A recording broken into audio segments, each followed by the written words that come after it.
Hello student, good morning to all. हम पढ़ रहे हैं मॉलिकुलर बेसिस ऑफ इनहेरिटेंस, वंशागति का आणविक सिद्धांत। इस क्रम में हमने डीएनए की संरचना, आरएनए की संरचना, आरएनए का प्रतिकृतिकरण या अनुलेखन किस प्रकार होता है, ये हमने सब पढ़ा।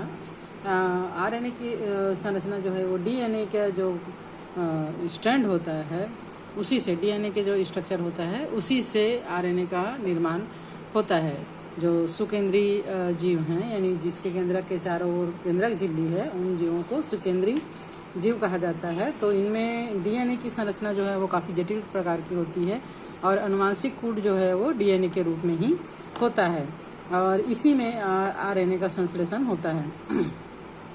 आरएनए के द्वारा राइबोसोम के साथ जुड़कर एंजाइम का फॉर्मेशन होता है और ये एंजाइम जो है वो प्रोटीन का संश्लेषण करते हैं जो हमारे शरीर में विभिन्न प्रकार की क्रियाओं के नियमन के लिए आवश्यक होते हैं।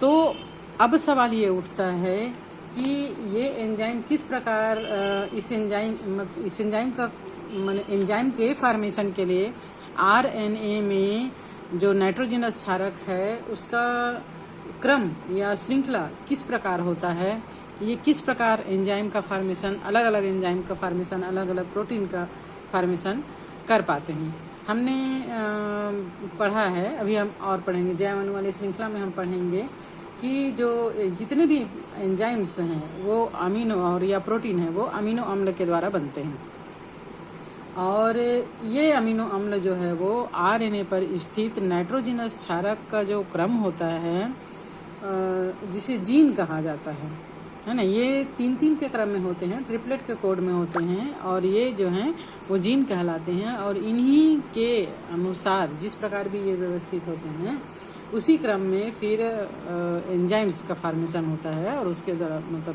प्रोटीन का फॉर्मेशन होता है। इन्हीं जीनों को जेनेटिक कोड या अनुवांशिक कोड कहा जाता है। तो प्रोटीन के अमीनो अम्ल के क्रम एवं संख्या का निर्धारण न्यूक्लिक अम्ल के नाइट्रोजन बेस के क्रम पर निर्भर करता है। आरएनए पर न्यूक्लिक अम्ल किस प्रकार व्यवस्थित हैं और कौन कौन से जो नाइट्रोजनस बेस हैं वो मिलकर किस प्रकार का प्रोटीन का संश्लेषण करेंगे, वो आरएनए पर स्थित कूट के द्वारा होता है। डीएनए से अनुवांशिक सूचनाएं मैसेंजर आरएनए के द्वारा संचारित होती है। प्रयोगों से ये पता चला है कि एक अमीनो अम्ल के लिए संदेश वाहक के रूप में 3 नाइट्रोजन बेस का समूह या ट्रिपलेट होता है। अभी मैंने आपको बताया था कि नाइट्रोजनस जो क्षारक होते हैं उनको 3-3 का क्रम है ना, ट्रिपलेट कोड में होता है ये हमेशा, और ये 3 का क्रम जो है वो विशिष्ट प्रकार के अमीनो अम्ल के निर्माण के लिए आवश्यक होता है, इसलिए इसे ट्रिपलेट कहा जाता है। इस ट्रिपलेट को कोडान कहते हैं। सूचना स्थानांतरण का कार्य मैसेंजर आरएनए के नाइट्रोजन बेस करते हैं जिनकी संख्या सिर्फ 4 होती है। हमने पढ़े कि आरएनए पर 4 नाइट्रोजन बेस, एडेनिन, थाइमिन की जगह यूरेसिल, साइटोसिन और ग्वानिन, यहाँ पर 4 नाइट्रोजन बेस है, जबकि आवश्यक अमीनो अम्ल की संख्या हमारे शरीर में 20 होती है। एसेंशियल अमीनो अम्ल कम से कम 20 तो होना चाहिए। इस प्रकार अगर हम देखें कि इन 20 अमीनो अम्ल का निर्माण किस प्रकार इन 4 नाइट्रोजनस बेसेस के से हो सकता है, तो नाइट्रोजनस बेस की संख्या अमीनो अम्ल की संख्या से काफी कम है। इस समस्या के समाधान के लिए कोडान का आविष्कार हुआ। मैसेंजर आरएनए के एक नाइट्रोजन बेस यदि एक अमीनो अम्ल का संदेश रखते तो सिर्फ 4 ही अमीनो अम्ल का संदेश रह पाता है ना, इससे केवल 4 ही प्रकार के अमीनो अम्ल बन पाते, और यदि 2 नाइट्रोजनस बेस के बना होता तो केवल 4 दूनी 8 ही नाइट्रोजनस बेस के होते तो संदेशों की संख्या 4x4 16 हो पाती। ये भी 20 अमीनो अम्ल के लिए पर्याप्त नहीं है, जबकि हमारे शरीर के लिए 20 अमीनो अम्ल आवश्यक है। इसलिए यदि 3 नाइट्रोजनस बेस मिलकर एक अमीनो अम्ल के लिए जिम्मेदार हों तो कोडान की संख्या हो जाती है 4x4x4 = 64। इस प्रकार ये 64 कोडान्स जो हैं वो 20 अमीनो अम्ल के निर्माण के लिए पर्याप्त है। अतः सिद्धांतिक आधार पर वैज्ञानिकों ने ये माना कि एक अमीनो अम्ल के लिए सांकेतिक सूचना मैसेंजर आरएनए के 3 नाइट्रोजनस बेस के समूह में रहता है। इन 4 अमीनो अम्ल का जो क्रम है, एडेनिन, यूरेसिल, साइटोसिन और ग्वानिन, से हम 3-3 के ट्रिपलेट का कोड करके 4 प्रकार का ट्रिपलेट कोड हम बना सकते हैं। तो 4 × 4 × 4 इजिकल हो जाता है 64। इस प्रकार 20 अमीनो अम्ल के लिए 64 कोडान जो है वो आनुवांशिक कोड या जेनेटिक कोड है ना के लिए पर्याप्त है और इसे कोडान कहा जाता है। इस महत्वपूर्ण खोज के लिए नीरेनबर्ग वैज्ञानिक ने और हमारे इंडियन वैज्ञानिक डॉक्टर हरगोविंद खुराना और मैथई, इन तीनों ने मिलकर इस संबंध में प्रयोग किए और इनके प्रयोग के लिए इनको नोबेल पुरस्कार से भी पुरस्कृत किया गया है। जैसे कि यहाँ पर हम तालिका में देख पा रहे हैं, अगर हम 4 × 4 × 4 का क्रम ले, जहाँ जैसे uracil, cytosine, adenine and guanine, uracil, cytosine, adenine, guanine, uracil, cytosine, adenine, guanine, तो यू एक कोड हो गया जो कि फिनाइल एनेलिन अमीनो अम्ल को कोड करता है। यूसी भी फिनाइल एनेलिन को कोड करता है। यूए और यूजी ये दोनों जो है वो ल्यूसिन नामक अमीनो अम्ल को कोड करता है। इस प्रकार अगर हम बनाएं यूसीयू, यूसीसी, यूसीए, यूसीजी, इस प्रकार जो है वो 64 प्रकार के कोडान हमको मिलते हैं जो कि 20 प्रकार के एमिनो एसिड्स के फॉर्मेशन के लिए पर्याप्त है, सफिशिएंट है।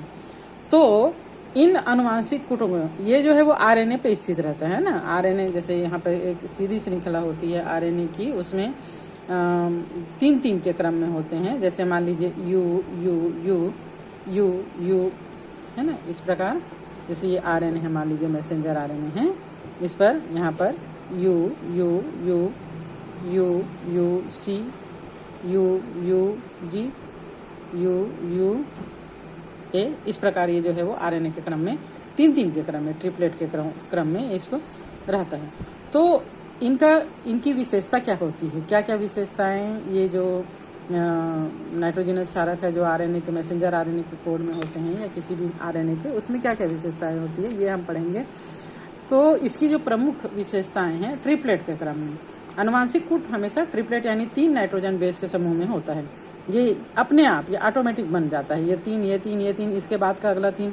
मान लीजिए यहाँ से कोई चीज हट गया है तो ये अगला 3 को लेकर कोडान बना लेते हैं। इनके बीच में किसी भी प्रकार का कॉमा या कोई भी प्रकार का बंधन कि यहाँ से एक यू हटा दिए तो यहाँ 2 ही रह जाएगा, ऐसा नहीं है। ये 2 इस एक के साथ मिलकर 3, फिर ये 2 इस एक के साथ मिलकर 3, इस प्रकार जो है वो ये क्रम बनाते चले जाते हैं। ठीक है, तो ट्रिपलेट के कोड में होते हैं। अपनाशित कोड होता है क्योंकि एक अमीनो अम्ल के लिए एक से अधिक कोड होता है। जैसे कि यहाँ पर हम देख पा रहे हैं फिनाइल एनेलिन के लिए यू एंड यूसी दोनों ही कोड जो है फिनाइल एनेलिन बनाता है। यूए और यूजी दोनों ही ल्यूसिन नामक अमीनो एसिड बनाता है। इस प्रकार एक अमीनो अम्ल के लिए एक से अधिक कोड होते हैं, अतः ऐसे अतिरिक्त कोड को अपनाशित कोड कहा जाता है।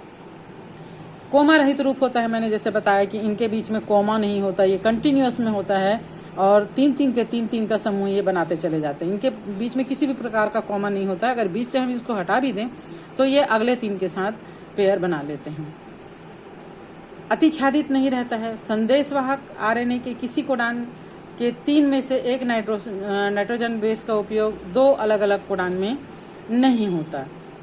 संदेशवाहक आरएनए के किसी कोडान के 3 में से एक नाइट्रोजन बेस का उपयोग 2 अलग अलग कोडान करने के लिए नहीं होता है। स्पष्ट होते हैं। इस कोडान में किसी भी प्रकार की अस्पष्टता नहीं होती है कि जैसे हमको मालूम है यू और यूसी जो है वो फिनाइल एनेलिन का अमीनो अम्ल का फॉर्मेशन करते हैं, ये स्पष्ट है। इनके बीच में किसी भी प्रकार का संदेह नहीं है ना।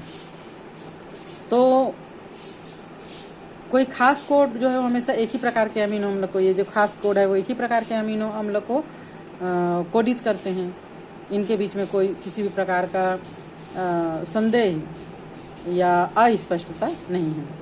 ये सर्वव्यापी में होते हैं, मतलब हर प्रकार के जीवधारी में एक ही प्रकार के जेनेटिक कोड का उपयोग होता है। जैसे फॉर एग्जाम्पल के लिए यू है ना, तो यू जो है वो हर एक जीव में फिनाइल एनेलिन को ही कोडित करेगा। सर्वव्यापी है ये, चाहे वो एक कोश की जीव हो, चाहे वो बहुकोश की जीव है, वो सबको वो उसी अमीनो अम्ल का फॉर्मेशन करेगा। प्रारंभन कोडान, अधिकांश प्रोटीन या पॉलीपेप्टाइड में प्रथम अमीनो अम्ल मेथियोनिन होता है। ठीक है, मेथियोनिन के लिए यहाँ पर कोड होता है AUG, कभी कभी GUG बैक्टीरिया में, बाकी बैक्टीरिया को छोड़कर बाकी सभी जीवों में AUG जो है, जैसे यहाँ पर हम देख पा रहे हैं AUG, ये मैथियोनिन नामक अमीनो अम्ल को कोड करता है। और जब मैसेंजर RNA बनता है तो सबसे पहले यही बनता है। उसके बाद भले किसी भी प्रकार का उसमें कोड हो, DNA पर जब मैसेंजर RNA का प्रारंभ होता है तो इसी कोड से होता है, इसलिए इसको प्रारंभन कोडान कहते हैं। चेन बनने से पहले मेथियोनिन का फॉर्मेलाइटेड होना आवश्यक है। वैसे कोडान जो पॉलीपेप्टाइड चेन बनने की प्रक्रिया शुरू करते हैं उसे AUG या GUG चेन प्रारंभन कोडान कहते हैं। ठीक है, प्रत्येक RNA के बनने के समय, चेन बनने के समय यही कोड मेथियोनिन AUG या GUG बैक्टीरिया में, बाकी जीवों में AUG, इसलिए इसको प्रारंभन कोडान कहते हैं। अब हमने पढ़ा था कि जब मेथियोनिन की एक RNA की एक लंबी श्रृंखला बन जाती है तो उसको बंद भी करना रहता है, समाप्त भी करना रहता है। तो समापन करने के लिए 64 कोडान में से 3 कोडान जो है उत्तरदायी होते हैं। अंत में ये 3 कोडान बनते हैं और उस RNA के बनने की जो श्रृंखला है वो समाप्त हो जाती है। ये 3 कोडान हैं UAA, UAG और UGA। पॉलीपेप्टाइड चेन के समापन का कार्य ये तीनों कोडान ही करते हैं, इसीलिए इन्हें चेन समापन कोडान कहा जाता है। चूंकि ये किसी अमीनो अम्ल का संकेत वाहक नहीं होते हैं, अतः इसे नॉनसेंस कोडान भी कहते हैं। अंत में जब RNA बन जाता है और उसमें काट छाट होकर उसका अच्छे से होता है, रूपांतरण होता है, तो प्रारंभन कोडान ये जो समापन कोडान है उसको काट कर हटा दिया जाता है।